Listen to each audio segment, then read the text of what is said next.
Ninayo matumaini ya kwamba mzima wa afya, mpendwa msikilizaji wa kipindi Maoni Yako.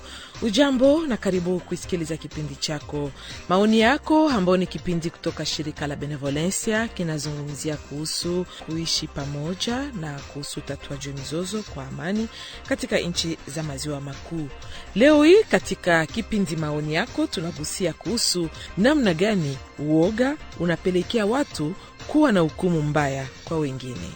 Wapendwa wasikilizaji, hadithi hii ambayo tunatoka kusikiliza katika mchezo wa kuigiza Kumbuka Kesho imeanza na Terezia ambaye ameshikwa na oga na kuchimba shimo nyuma ya nyumba yake ili kuficha pesa zinazofungwa katika kitengi ama kikwembe. Ila kwa kufika kwake Chuma, siri yake imefichuliwa na kumlazimisha ampe sababu ya tabia hii. Terezia anasema kwa Chuma ya kwamba anaficha pesa alizopata ili kuanzisha uchuruzi, kwani anaoga ya wapiganaji wa zamani wasije wakamnyang'anye pesa zake. Na zaidi anasema wanamemba wote wa jamii wana habari ya kwamba mji wa Bugo Side ilipana deni kwa wanamemba wa moja wa jamii. Tabia hii inamshangaza Chuma. Tereza anamuelezea wasiwasi wake kutokana na ukweli kwamba mahindi yaliibwa katika shamba la kwake jana usiku. Kufuatana na hali hii, anawaona wanamgambo hawa wa zamani ambao wamesalia Bugo Sud kama tishio. Kwa ajili yake, vijana hawa walijifunza tu kuiba na kuua walipokuwa katika uasi ama rebellion wa hodari. Wasikilizaji, historia hii inafanana na yale yanayoripotiwa katika jamii zimoja jimboni Kivu Kusini na Kaskazini. Katika eneo zimoja tarafani, wakaaji wanakuwa na ugumu ya kuelewa na kuitika horoza ya wapiganaji wa zamani katika kambi ya karibu nao kwa kuweza kuishi hapo, sababu wengi wao wanakuwa chanzo cha usalama mdogo, na wakaaji hawana tumaini ama konfiansi nao na hawapendi wapelekwe karibu nao. Usiwe na shaka ama usisite kuchangia kwenye mada yetu. Ikiwa una maoni au pendekezo, tuma ujumbe kwenye namba zetu za simu +243 99 90 91 101. Vile vile unaweza kutupata kwenye ukurasa wetu wa Facebook ukiandika tu Maoni Yako. Mimi Gilen Kavira toka mji wa Goma, naye mwalimu wangu Colette Salima toka mji wa Bukavu, tunawatangazia makala Maoni Yako.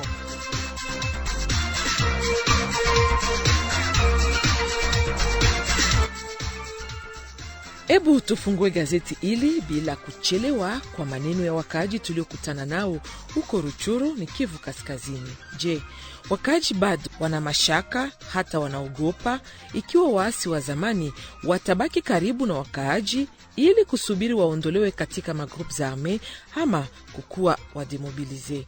Ebu tuwasikilize. Oga yetu sie wakaaji ni saa vile vikundi vinarudiaka kwetu sie population tunawapokea. Venye wamevarudisha huku karibu na wakaaji, sekomsi hababashuruliki yake hababatimizi yake vyenye balipatana. Saba na shindo habatimizia vyenye balipatana, pananja tutrakase. Ile njio nakwaka oga yetu. Aswate habata baletea chakula. Ile kukosa kubaletea chakula, banatunyanyasa kumashamba zetu kuchakula zetu. Sisi kama vile wakaaji hapa Ruchuru, oga yenye tuko nayo, ataka wanasema netuzongelea kwetu sisi tunawajua saa vile wa rebel, hatubajue saa vile basoda wetu. Hata kama wanetuzongelea mashaka tuko nao ya mingi sana juu gisi banaweza shikamata, abezi shikamata saa vile wenye wanatuchunga, na si hatuwezi bajua saa wenye wanatuchunga juu tunajua ni ba rebel kwanza. Ndio maana mashaka tuko nao ya mingi sana, hata batuzongelee sie kwetu tuko na mashaka ya mingi sana kabisa. Na ile kutia silaha chini kwetu si hatuviamini juu banaweza tia chini na nyuma vinageuka, wanakutana tena banaweza zikamata, wanakutana vitu vinachanga si rahia tunavikofia ndani. Oga tuko nayo kwa samoa wanaweza kosa chakula au wanakosa pesa, unakutana viko naingia barahia, au unakutana vitu vinaingiza shindikana, unakutana vita na kuwa tena si barahia. Njoo wenyewe tunakutana tuko na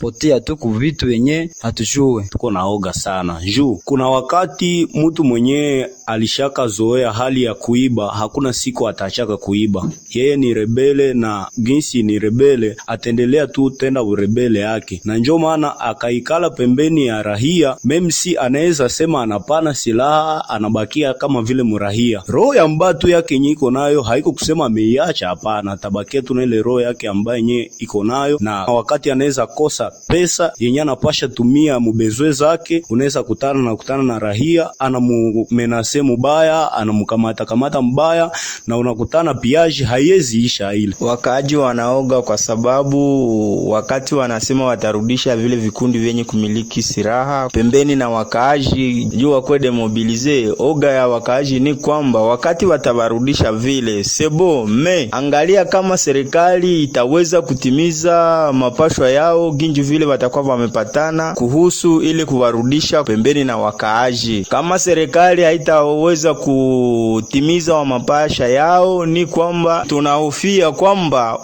wale ambao tulikuwa na yua ni warebele na tunawaona karibu yetu, tunahofia kwamba wanaweza kutunyanyasa, wanaweza kutuiba, wanaweza kutufanyia ujeuri wa kila namna. Wasikilizaji wetu, wakaaji ambao tunatoka kusikiliza walikutaniwa pa Nyamirima tarafani Ruchuru, jimboni Kivu Kaskazini. Wote wamesema hawapendi kuwaona wapiganaji wa zamani wakipelekwa katika eneo yao, kwani wanaoga ya kuishi tena mambo walioishi kwa siku zilizopita. Kwao mambo walioishi inakuwa na matokeo na mtazamo mbaya zidi ya wapiganaji wa zamani, kwani hawana uhakika kama hali inaweza kubadilika, hali ambayo anahakikisha Bwana Gentil Karabuka, leader communautaire alihojiwa pagoma. Tumsikilize.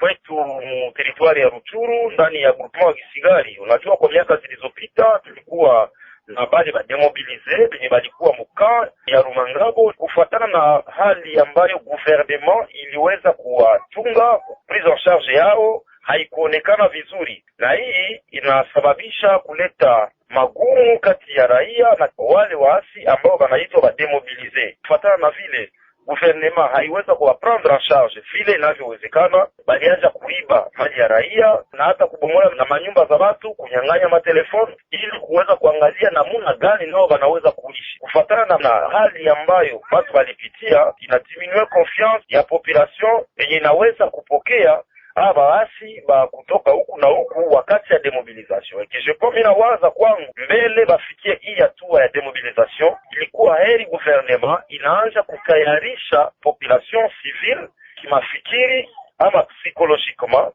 na kutayarisha vile vile kwa vile inavyowezekana namna gani processus itaweza kukua na kuweza kuprendre en charge ili siende tena kuelemelea population wakati hii processus ya demobilisation itaanza tena katika maeneo fulani. Je, hauhofi kama uoga ya raia kutotia confiance kwa kusema watie wale waasi wa zamani katika maeneo yao kwa ajili ya demobilisation inatokana labda na experience ya zamani ambayo haikuwa nzuri? Ndio, nikakamata kwa mfano hapa demobilize wenye walikuwa mkaya ya Rumangabo, wakati walikuwa wanaiba mali ya raia ya mashamba, ili anja hata kusukuma population kuanza kugombana nao kwenye mashamba, hata na wamoja kuuawa. Ni kusema ile woga yenye population ilikuwa nayo kwa ile wakati, kufuatana na experience ya mateso ambayo population ilikuwa nayo, inaleta woga. Ni kusema wanaweza kujiuliza ile hali ambayo ilikuwa kwa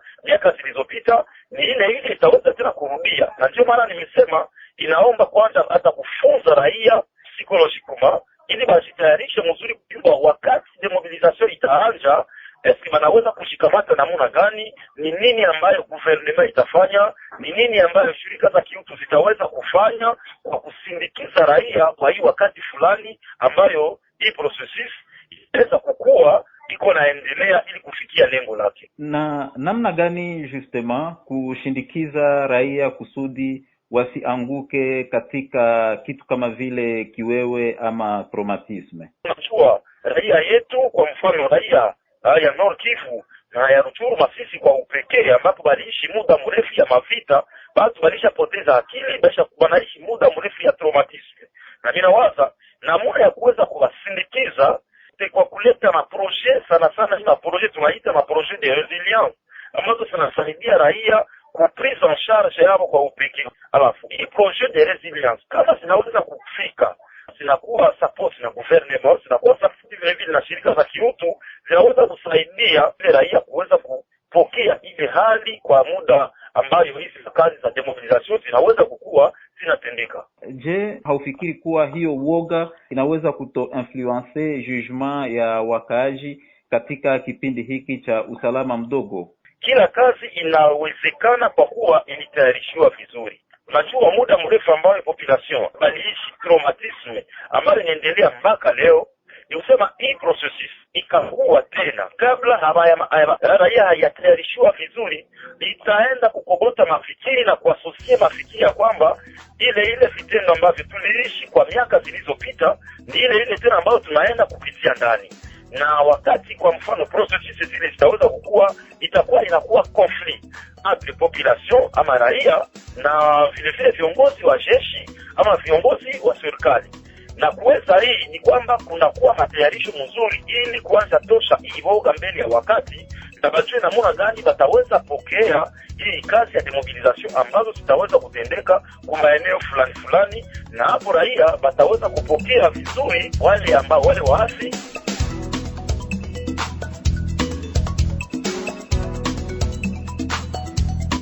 Mwanasaikolojia Aochi Aron kwa upande wake anabainisha kwamba woga huathiri uamuzi wa mtu kuelekea mtu au kikundi cha watu. Sikiliza alichokizungumzia.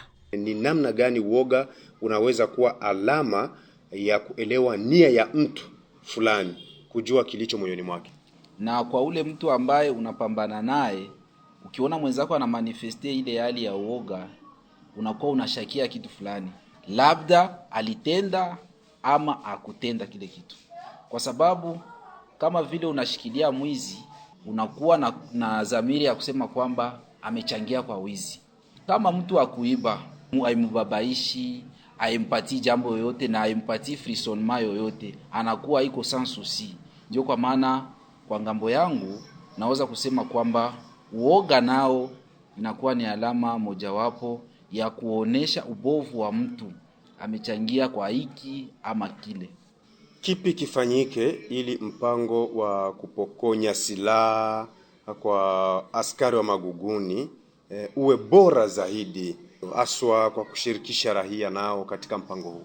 Nashukuru kwanza serikali kwa hatua ambao wamechukua kwa mpango ambao unaitwa PDDRCS, kwa sababu nasikia wanasema ni programme ya désarmement, démobilisation, relèvement communautaire et stabilisation. Kwa wale ambao wanasikia kimombo wameshaelewa inamaanisha nini. Unatoka Maguguni, wanakupokonya silaha, wanakudesarme, wanakutia fasi na kusubiria mpaka wakati utakuwa integre, uswate utapata viwango fulani vile ambao unahitaji kuvifanya kwa maisha yako ya baadaye. Ila susi yenye iko kwa hii programe ambao serikali ilianzisha ni kuona wale warandi ambao walitoka kwa mbele. Tunajua na kutambua ya kwamba kuna warandi ambao walijirandre musite yabo ya hébergement ya hapa Msongo, baliishi ni wakati mingi walikuwa wanalia njaa au kukuwa prise en charge. Unasikia tunafaa siku 2 atukuli, tunafaa siku 3, donc unakuta wanaanza mpaka kuvamia watu. Nakumbuka kuna siku tulikuwa tunatoka kazini, mtoto fulani anapita na beseni ya miindi, wakavamia ule mtoto, wakapokonya miindi yake yote. Ikabidi tena sisi ambao tulikuwa wapita njia tuwalipie ile deni ya ile miindi ya ule mtoto ambao walitumia. Ni kuonesha combien de fois programme inasemekana kwa kinywa lakini kwa matendo haiko vile. Ndio kwa maana nilikuwa nasema kufatana na zile pilie 5 ambazo serikali imeweka, vraiment bajikaze bafate gisi zile pilie 5 zinasema, ili kwamba programe ifate mwelekeo wake ambao ni kwa faida yao bali na kwa faida ya wale wa ndugu zetu ambao wanatoka porini. Hili swala la raia kutokukubali mpango wa kujiripoti kwa wapiganaji wa Maguguni kunaweza kujenga uhusiano bora kabisa kati ya makabila kwa kuishi pamoja kwa amani kwa muda mrefu. Najua ya kwamba raia wenye kuishi ndani ya mji fulani, Uvira ama na sehemu nyingine, ni wale ambao wanaenda kuwa tena chanzo, wanaenda kuwa tena wakatalize kwa wandugu ambao patikana Maguguni.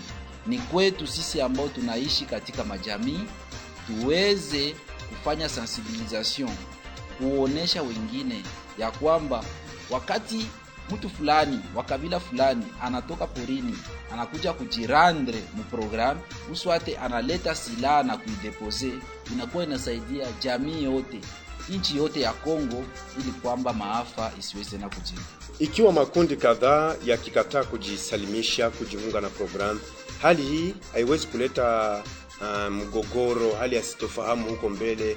Kuna wale ambao wanasema sisi hatuna watu ambao wanatuwakilisha katika pori, tutaenda kuonewa. Inabidi na sisi watu wetu wawe katika pori, ili kwamba tusikue kama vile tumeachwa nyuma ama tumebakia nyuma. Mafamilia ama makabila fulani ambao wanaendelea tena kusutenire wa vijana wao waendelee kubaki katika msitu, wanakuwa wanafanya jambo ambalo wasilolijua, kwa sababu kwa msitu unapatikana matatizo mengi sana. Waje wajiripoti ili kwamba wapate tena kuishi na wafanye ile ambao wanapaswa kufanya kwa ajili ya nchi. Mpendwa msikilizaji, ni hapo ndipo tunahitimisha kipindi chetu Maoni Yako.